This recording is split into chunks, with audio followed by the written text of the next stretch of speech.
ngo nimutihana ngo nzabarimbura.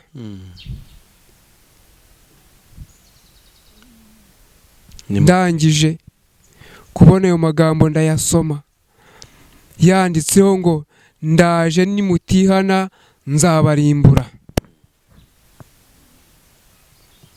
Ubwo nshyizeho akabazo buri wese yibaze, se ni bande abo bantu babwiwe ngo nzabarimbura? Ni bande?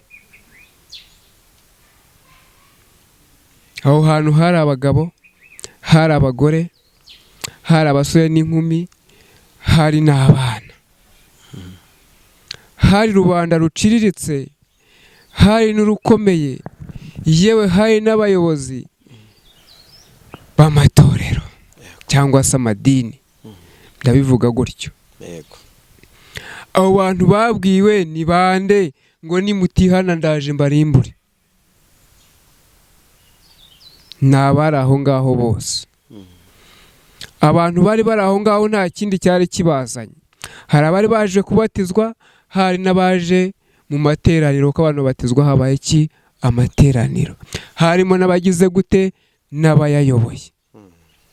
Haleluya. Amen. Imana idufashe dusobanukirwe neza cyane iyi message. Iyi message ntabwo ari y'Abanyarwanda gusa. Iyi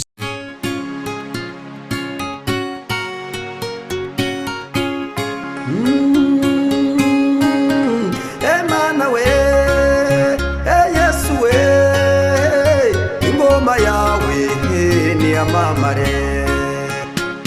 Reka tubasuhuze kandi tubifurize amahoro y'Imana, umugisha Imana itanga ubane namwe, abari mu Rwanda n'abari hanze y'igihugu cy'u Rwanda. Mwese nimugubwe neza kandi mugubwe neza cyane. Nkuko mubibona rero turi kumwe n'umukozi w'Imana, n'umuntu ukuze, nari ngiye kuvuga ngo umusaza, ariko muri Yesu ntabwo basaza.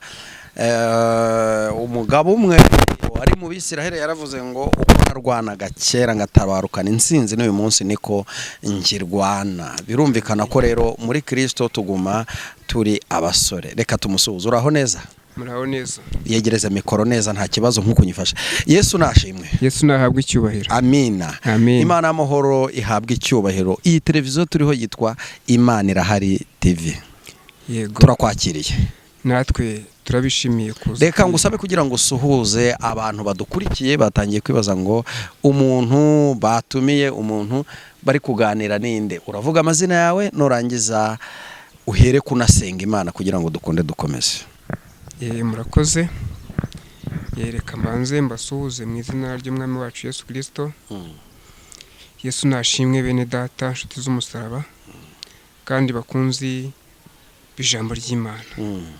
Amazina yanjye rero nitwa Ushizimpumu François. Umugabo ndubatse, n'umudamu umwe n'abana 4. Rero ndi umukristo usengera mu itorero ryitwa ADPR, ariko iryo ni itorero, ariko ni idini, ariko itorero ryo ni rya Kristo. Rero mfite ubutumwa nshaka kubagezaho, buri mu byiciro bibiri. Icyiciro cya mbere ni icy'abakristo, cyo ni icyiciro cya mbere. Icyiciro cya kabiri nicyo twakwita abapasiteri cyangwa se n'abandi bahanuzi. Ubwo nibwo butumwa tugiye gukurikira, ngiye kubagezaho mu mwaka kanya. Karibu n'isengesho, reka tubanze dusenge. Mana data nyaguhora ku ngoma, uri Imana ibera hose icyarimwe, kandi uri Imana ikora imirimo n'ibitangaza, uri Imana twamenye, uri Imana twakurikiye. Hari impamvu yatumye tukumenya, nuko tuzi neza ko ari we waturemye mu ishusho ryawe, warangiza ukadushyiramo umwuka wawe w'ubugingo kugira ngo dukunde tubeho. Umaze kudushyiramo uwo mwuka nibwo muntu yabadutse. Abaduka ari ikiremwa kiri aho ngaho wakoresheje intoki zawe, arabaduka maze arahaguruka aragenda atangira kuvuga izina ryawe. Uyu mwanya nk'uyu nguyu turi imbere yawe, nyemera nkwinginge kandi ngucire bugufi rwose, kuko uri Imana yo gucirirwa bugufi. Rero ndabizi neza ko nta mazi na make ashobora kukurengana inkombe.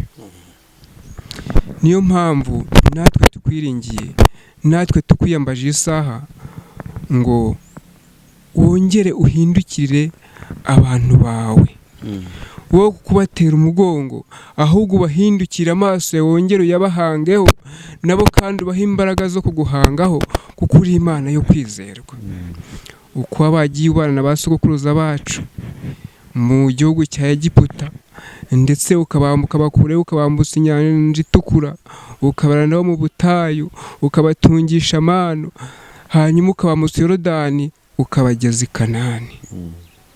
Natwe turi muri urugendo dushaka kugera i Kanani. Aha turi mu marushanwa, turi mu kibuga bita isi, ariko duye kurushanwa neza nk'uko bitegetswe, kugira ngo tubashe guhabwa igihembo cy'abatsinze by'ukuri.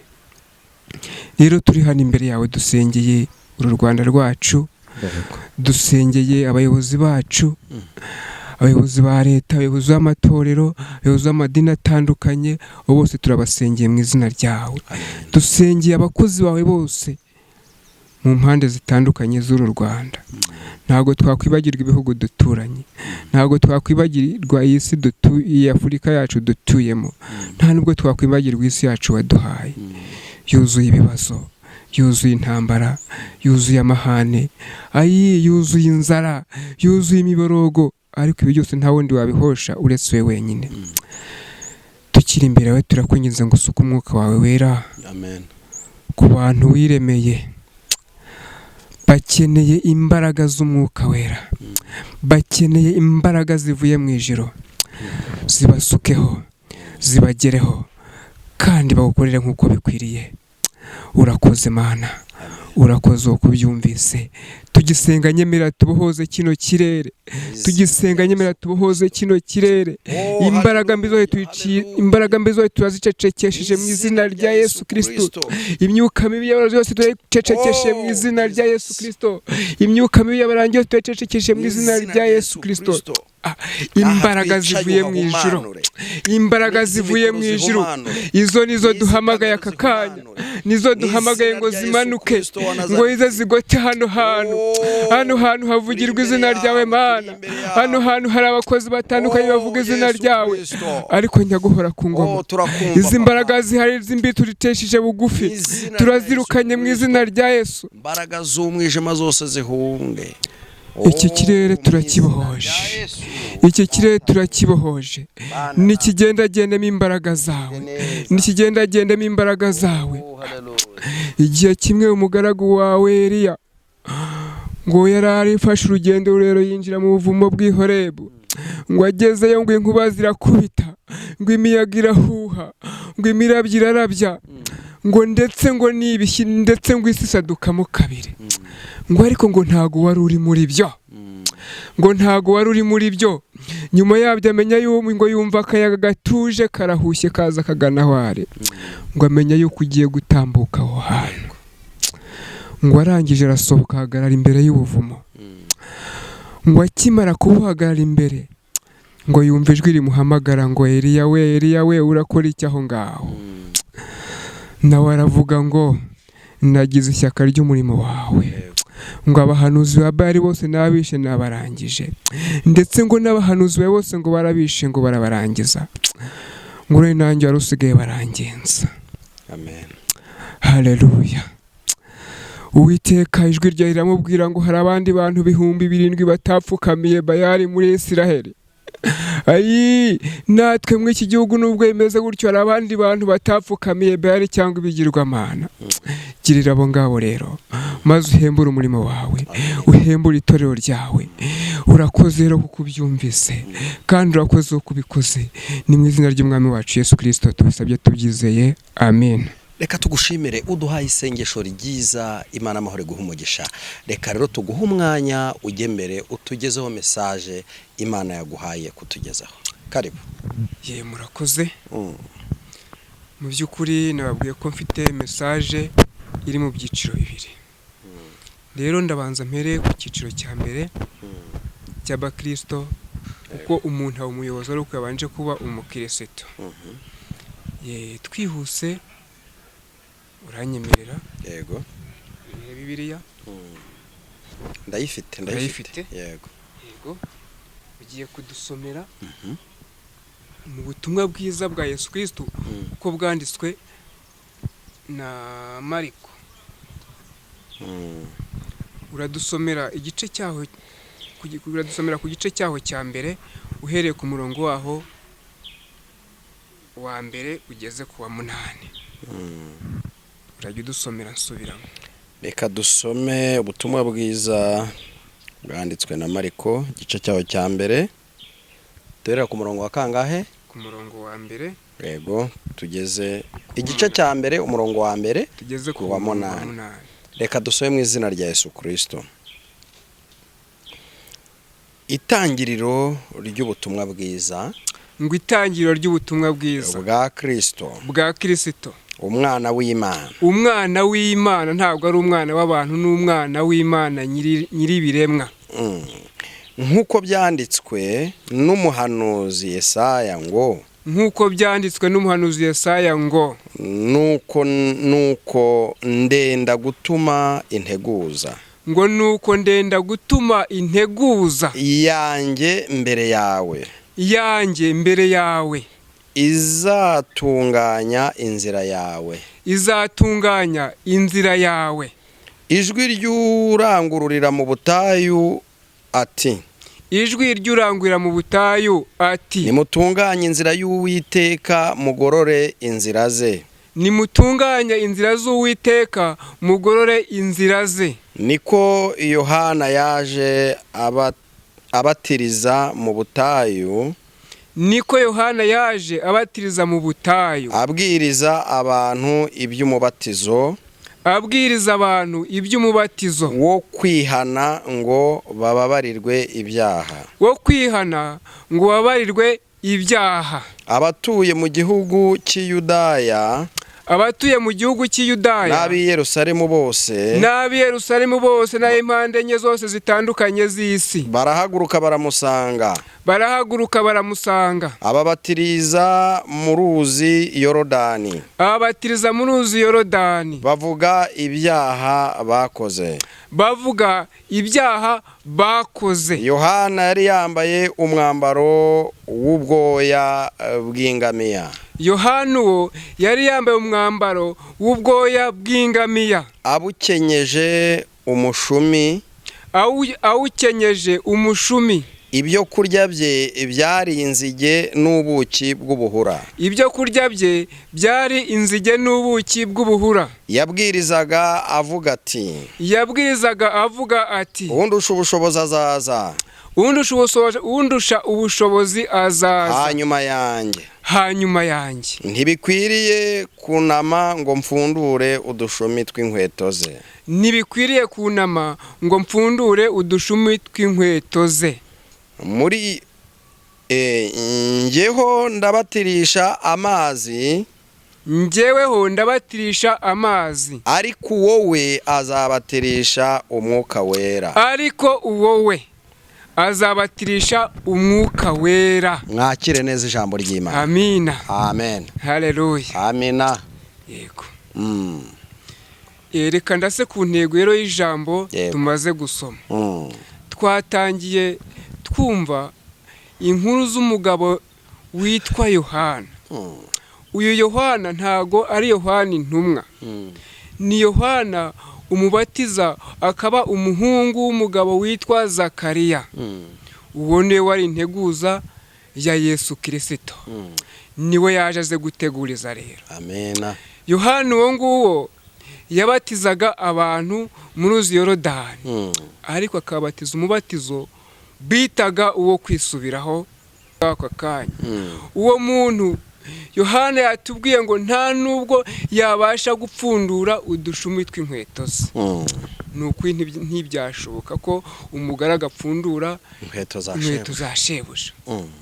Ibyo turabizi mu muco wa Kinyarwanda no mu muco w'Abayahudi. Umuntu wakurutaga ntago washobora kuba wapfundura udushumi tw'inkweto ze. Hanyuma Yesu Kristo Yohana yavugaga niwe wari mukuru kuri we mu by'umwuka.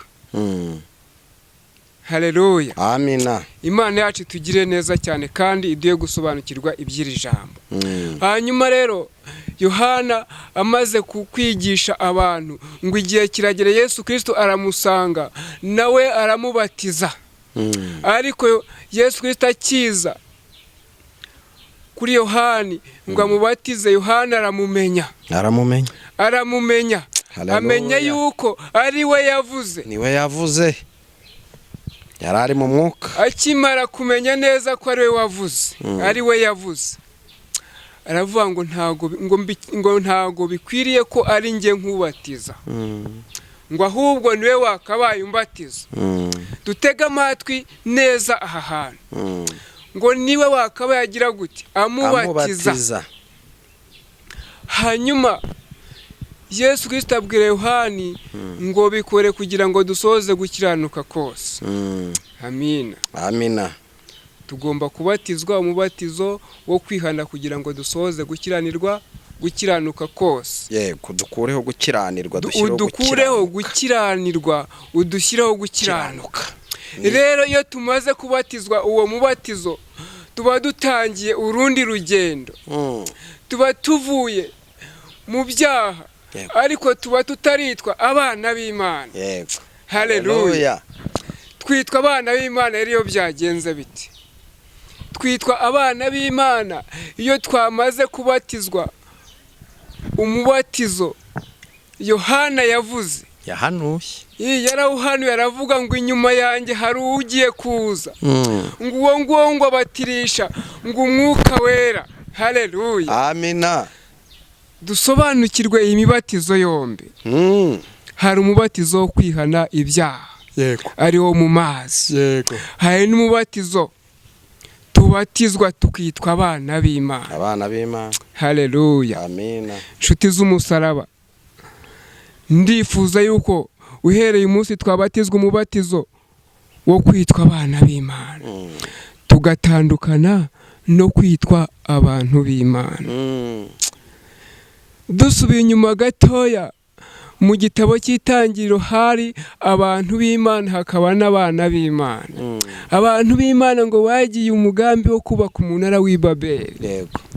Ngo barawubaka, ngo bageze hagati ngo Imana ibona ko umugambi bacuze bazawugeraho. Imaze kubona ko bazawugeraho ngo ibanyuranye indimi. Aho hantu hahita uwo munsi havuka indimi. Umunara n'ubu ntago wigeze wuzura. Haleluya.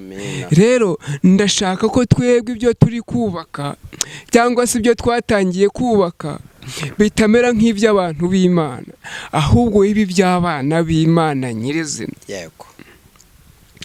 Rero reka ninjire neza mu butumwa bwanjye ntange message. Igihe kimwe nari ndyamye mbona mpagaze ku hantu nabatirijwe, mbona ngo nagiye kubatizwa, ariko hantu hari abantu benshi baje kubatizwa. Hari abaririmbyi, hari abapasiteri, hari abakristo benshi cyane. Nuko ngo igihe abantu barimo babatizwa mbona hafi hari igihuru, mbona igihuru kifashwe n'inkongi kirahiye. Kirimo gishya mw'uwo muriro mbona hajemo itaburo. Uwo muriro wimanitsemo taburo iriyanditse. Taburo murayireba ni ikibaho.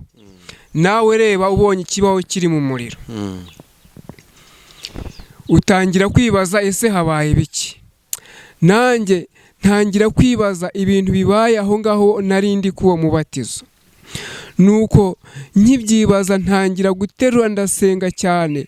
Ndimo senga sobanuzwa ibibaye, mbona amagambo yanditseho ngo nimutihana ngo nzabarimbura.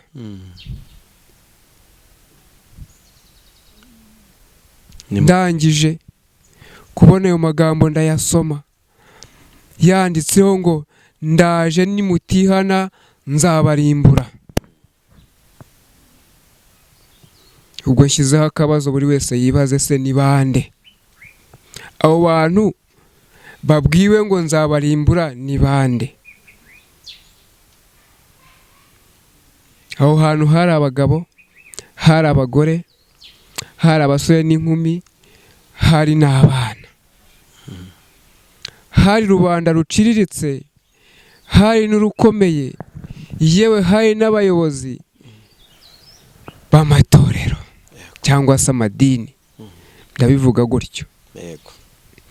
Abo bantu babwiwe ni bande ngo nimutihana ndaje mbarimbure? Ni abari aho ngaho bose. Abantu bari bari aho ngaho nta kindi cyari kibazanye. Hari abari baje kubatizwa, hari n'abaje mu materaniro, ko abantu batizwa habaye iki? Amateraniro. Harimo n'abagize gute? N'abayayoboye. Haleluya. Amen. Imana idufashe dusobanukirwe neza cyane iyi message. Iyi message ntabwo ari y'Abanyarwanda gusa. Iyi message ntabwo ari y'Abanyafurika gusa. Ni y'abatuye isi bose. Kuko twese tugira amatorero tubarizwamo, kandi amatorero tuyamara uko twabatijwe.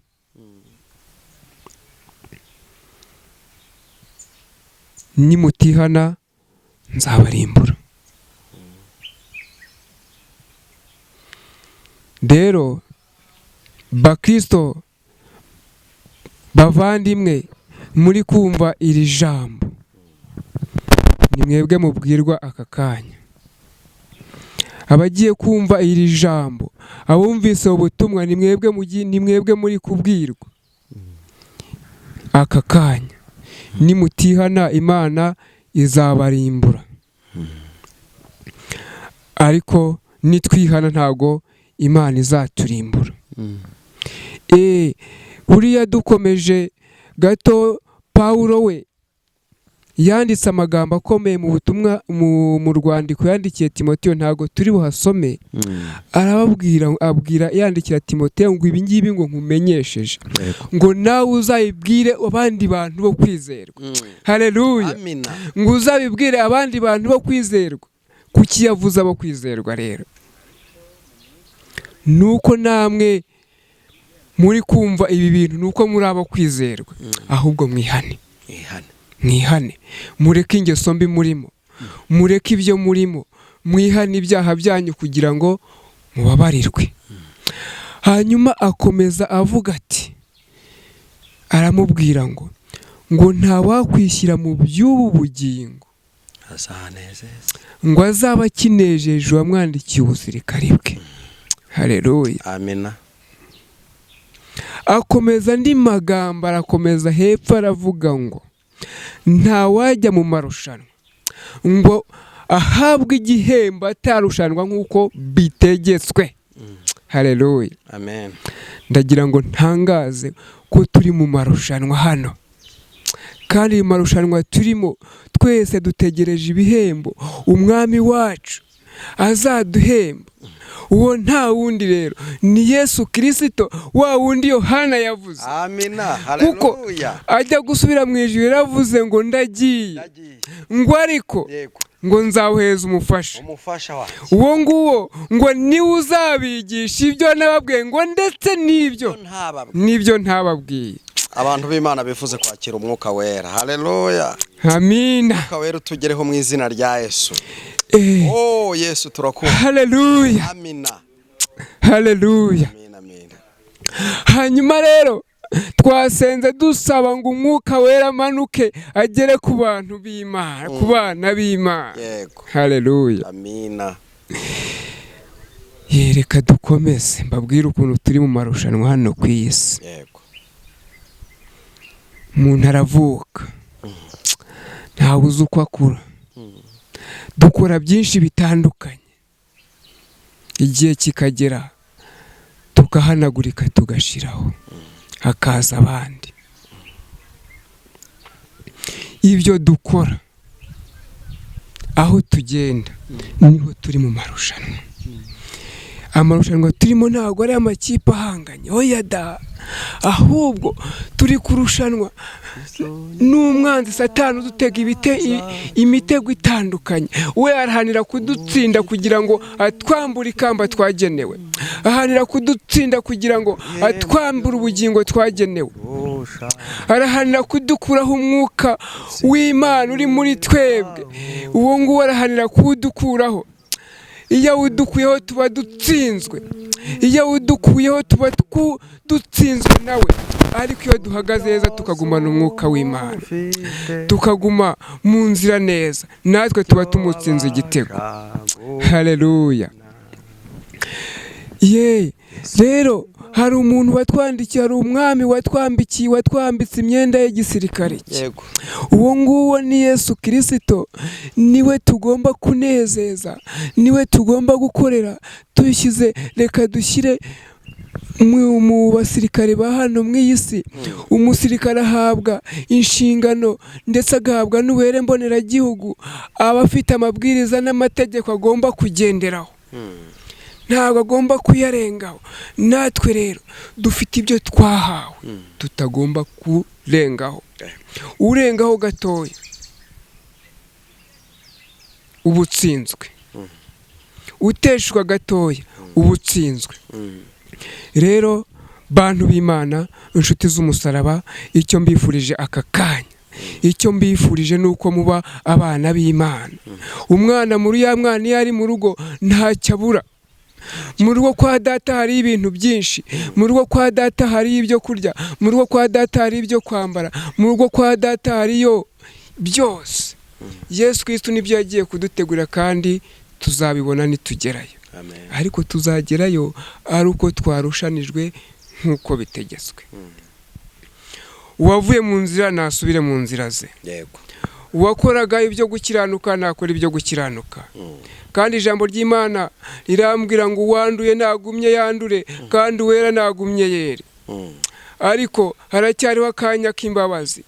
Wa wundi wanduye ashobora guca bugufi imbere y'Imana kongera kera, kuko Imana iracyari ku mbabazi. Rero iyo message mbona abantu benshi Imana iragira gute? Iratugarukira. Nitwihana ibyaha byacu Imana iratugarukira. Ntabwo mbivuga aha ngaha, nta nubwo mvuga baribo, ariko buri wese mw'iri jambo yisanzemo, buri wese uko yiyumvise n'uko yisanzemo afata umwanzuro ukwiriye, kandi areke ingeso mbi, areke ibibi yibwira, ahubwo akurikize ibyiza yahamagariwe. Haleluya. Turushanwe nk'uko bikwiriye, duhabwe igihembo nk'uko bitegetswe. Igihe kiraje kandi kirasohoye ngo umwami Imana aze guhemba no guhana. Murakoze rero inshuti z'umusaraba. Reka icyiciro cya mbere mbe ngishoreje aha ngaha. Tuzakora n'icyiciro cya kabiri. N'icya kabiri nacyo kirahari, ariko icya kabiri nacyo ndavana ngitambukije kuko gifite abandi bantu kivugaho. Reka tugushimire, tukwifurize kugubwa neza cyane. Umuntu yakwifuza gusengana nawe, umuntu yakwifuza kuvugana nawe, umuntu yagukenera mu buryo cyangwa ubundi, twemerere utambutse nimero yawe ya telefone. Nimero yanjye ya telefoni irahari, mfite nimero bampamagaraho isanzwe. Uraduhereza nimero iri no kuri WhatsApp? Zose ndazibaha nta kibazo. Hari nimero ya bampamagaraho isanzwe ni 0788 24 79 09. Iyo ni nomero ushobora kumpamagaraho utari kuri WhatsApp. Hari n'indi nomero nkoresha kuri WhatsApp ni 0788 7 8 2 3 Izo nizo nomero wanshakaho ukambona. Iyo WhatsApp yisubiremo ni 0788 7 8 2 3 Reka nongere nyisubiremo neza. 0788 7 8 2 3 Reka tugushimire wari uri kumwe natwe. Nimba utarakora subscribe, kora subscribe ushanditse na comment. Nimero ye mwayumvise, umukozi w'Imana. Reka nawe tugushimire. Murakoze. Mutwemerere tubasengere, tubasabira umugisha uturutse ku Mana. Mugize neza, ariko tutarasenga. Umuntu wumva ubishaka, dufite na groupe dusengeramo. Yitwa abari mu rugendo rugana mu ijuru.